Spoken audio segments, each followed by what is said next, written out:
Maayong gabi sa tanan. Ang Dios nga kanunay nagpadayag sa iyang gugma og kaluoy, nagbuhat og milagro tungod og alang sa kayuhan sa tawo. Again, ang Dios nga kanunay nagpadayag sa iyang gugma og kaluoy, nagbuhat og mga milagro tungod og alang sa kayuhan sa mga tawo. Mga igsoon gud ni Kristo nga atong ebanghelyo karon, makita nato nga giayon ni Jesus ang usa ka tawo nga kuyusog kamot sa adlawng igpapahulay. Kung atong mabantayan, pipila na ka mga ebanghelyo nga nilabay o pipila na ka mga adlaw, sa Jesus nagbuhat og milagro tunong gayud sa adlawng igpapahulay. Buot pasabot sa ebanghelyo kagahapon mingon sa Jesus nga gibuhat ang balaod dili aron makapabugat sa tawo, kundi makatabang hinuon sa tao aron mas makabuhat siya unsa ang ngayong buhaton. Ug mo ni nahitabo sa tong ebanghelyo karon, ang mga Pariseo na usab naglaraw ngadto kang Jesus aron mabitik siya aron ikasumbong siya. Sa diyang sa Jesus nakakita sa tawo nga nag-antos, wala siya magduduha o nagpanuko kay naluoy man siya kaayo. Jesus was moved with pity sa iyang pagkakita sa tao. Bisan pa kini natunong sa adlawng igpapahulay. Nga para sa mga Pariseo usa kini kadakong sala.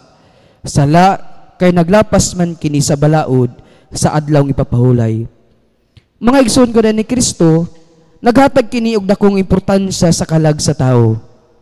Kay sa pagsunod nato sa balaod, wala maghupot kay wala man kini maghupot sa gugma og kaluoy sa Dios. Dili kita angay nga magpabilin sa unsay atong naandan, labi na gyud sa atong mga relihiyoson nga mga butang nga usahay makapalayo sa atong relasyon ngadto sa matag usa. Nga usahay makapababag sa atong relasyon ngadto sa matag usa.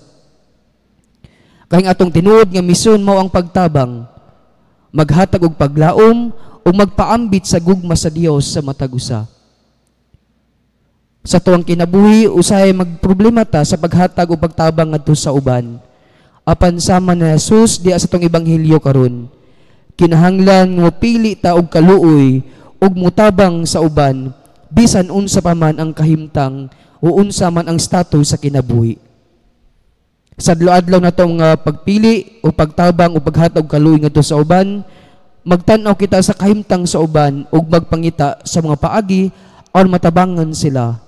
Labi na kung kini makahatag og kalipay ug kahayag sa ilang kinabuhi.